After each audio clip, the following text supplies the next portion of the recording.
ধর্মরাজ যম কেন বিদুর রূপে জন্মগ্রহণ করেছিলেন? কেনই বা তিনি এক দাসীর গর্ভে জন্মগ্রহণ করেন? কি ছিল সেই কাহিনী? কি এমন ঘটনা ঘটেছিল যার কারণে ধর্মরাজ যম বিদুর রূপে জন্মগ্রহণ করেন? জানেন কি সেই কাহিনী? চলুন বন্ধুরা, আজ জেনে নেওয়া যাক কেন ধর্মরাজ যম বিদুর রূপে জন্মগ্রহণ করেছিলেন।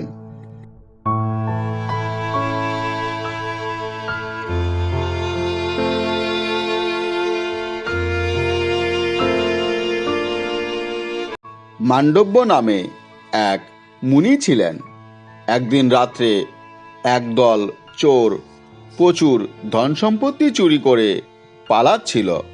রাজার প্রহরীরা তাদের তাড়া করে চোরদের ধরে ফেলে। চোরেরা ধরা পড়ার আগে সব চুরি করা জিনিস মান্ডব্য মুনির আশ্রমে লুকিয়ে ফেলে।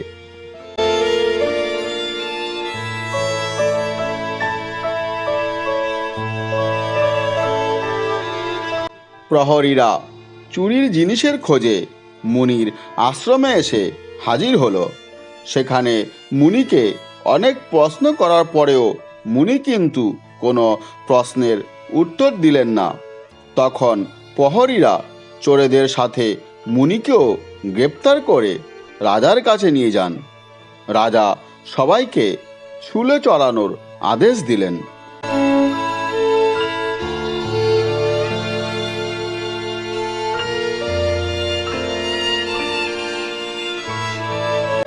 সেই শুলে সব চোরেদের প্রাণ গেলেও মুনি তার যোগ বলে বেঁচে গেলেন।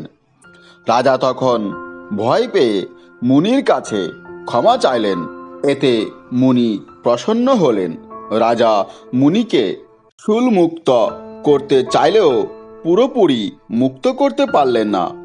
শুলের নিচের অংশ কেটে বাদ দিলেও ওপরের অংশ মুনির গলার সাথে আটকে রইল।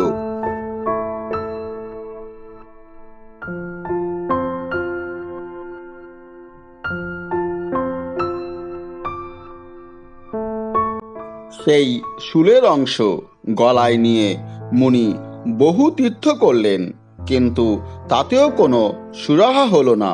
অবশেষে তিনি ধর্মরাজ যমের কাছে হাজির হলেন। তিনি তার কাছে জানতে চাইলেন কি পাপে তার এই শাস্তি হয়েছে। ধর্মরাজ যম তখন জানালেন যে মান্ডব্য ছোটবেলায় খেলার ছলে একটা ফড়িংয়ের পুচ্ছ দেশে একটা কাঠের তিন ঢুকিয়েছিলেন, যাতে সেই ফড়িংয়ের মৃত্যু হয়।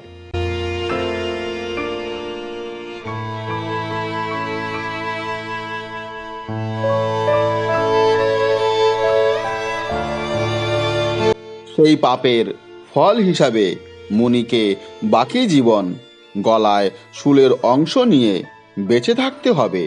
এ কথা শুনে মুনি মান্ডব্য প্রচণ্ড রেগে গেলেন। মুনি জানালেন, বাল্যকালে যখন কারো সংসার বুদ্ধি হয়নি তখনকার করা পাপে শাস্তি দেওয়াটা অযৌক্তিক।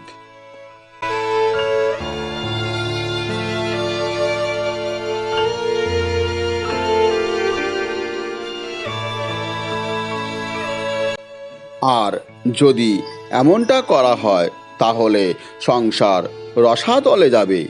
মুনি তখন ধর্মরাজ যমকে অভিশাপ দেন যে ধর্মের জন্ম হবে শূদ্রের গর্ভে। তারপর মুনি মান্ডব্য আরও জানালেন যে বাল্যকালে 14 বছরের নিচে করা কোনো পাপে কারো শাস্তি হবে না। মুনি মান্ডব্যের এই অভিশাপের কারণেই ধর্মরাজ যম বিদুর নাম নিয়ে এক শূদ্রের গর্ভে জন্মগ্রহণ করেন।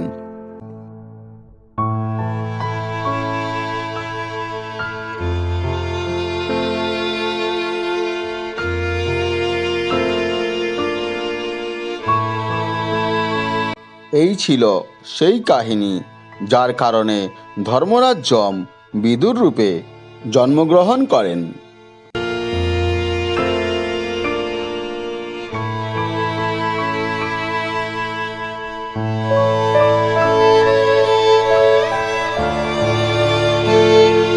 হ্যালো ফ্রেন্ডস, ভিডিওটি কেমন লেগেছে?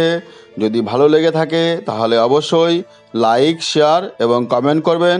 আর হ্যাঁ বন্ধুরা, চ্যানেলটি অবশ্যই সাবস্ক্রাইব করবেন যাতে নতুন কোনো ভিডিও আপলোড হলে সঙ্গে সঙ্গে আপনাদের কাছে নোটিফিকেশান পৌঁছে যায়। ভালো থাকবেন বন্ধুরা, দেখা হবে পরবর্তী ভিডিওতে। আজকের মতো এ পর্যন্তই।